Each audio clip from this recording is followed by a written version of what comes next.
ஏற்கனவே அவ குடும்பத்துக்கு அள்ளி அள்ளி செஞ்சாச்சு. இப்படி எல்லாத்தையும் கொடுங்க, நம்ம ஒண்ணு இல்லாம நிக்கலாம்.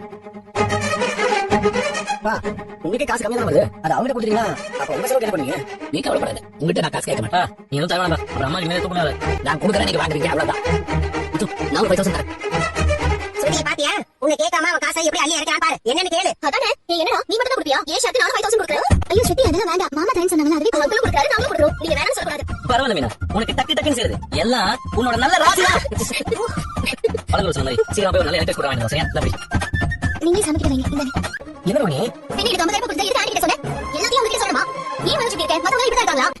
அந்த ஷோரூம் கிட்ட ஒரு யார் பண்ணது? நீதான் அது அவங்க சொல்ல மாட்டேன்ல. ஆனா எனக்கு 50,000 கொடுத்தது மட்டும் உடனே சொல்லியாங்கல்ல. சொன்னா அவங்க ரியாக்ஷன் எப்படி இருக்கும்னு தெரியாதா? பேருக்கு பின்னாடி இவ்வளவு டீல் போட்டுக்கல. ஆனா ஒரு காரியம் கொஞ்சமாச்சும் இருக்கா? உனக்கு சொல்றது என்ன கரெக்டா இருக்கு மனோஜ்? என்ன பண்ணி நீ எப்படி சொல்ற? இதுக்கு முன்னாடி நான் இப்படி எல்லாம் பேசிருக்கேனா?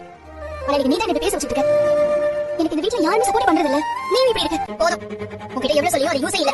நீ எப்பவும் உங்க அம்மா சொல்றத மட்டும் தான் கேட்க போற. வித்யாவுக்கு உங்க அம்மா 100 ரூபாய் மொய் வைக்க சொன்னாங்க. இந்த காலத்துல யாராச்சும் 100 ரூபாய் மொய் வாங்கலாம்? எனக்கு நீ கொடுத்த 50,000 ரூபாய் நான் அவனுக்கு கொடுத்து தான் போறேன். உங்க அம்மா சொன்னாங்க, நீ திருப்பி கேட்டேன்னு வை.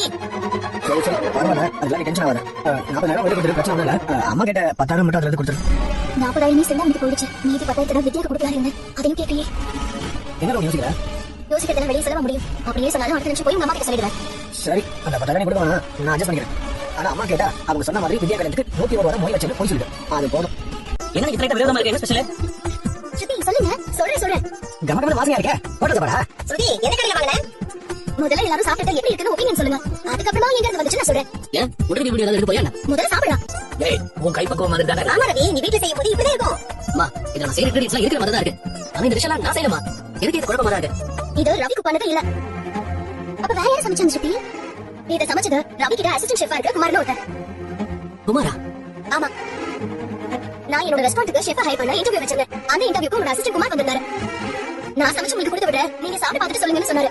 சரி, நான் ஒருத்தி மட்டும் பார்த்துட்டு டிசைட் பண்றதை விட உங்க ஒப்பீனியன் எல்லாரும் தெரிஞ்சா நல்லா இருக்கும் தான் வீட்டுக்கு அனுப்ப சொன்னேன்.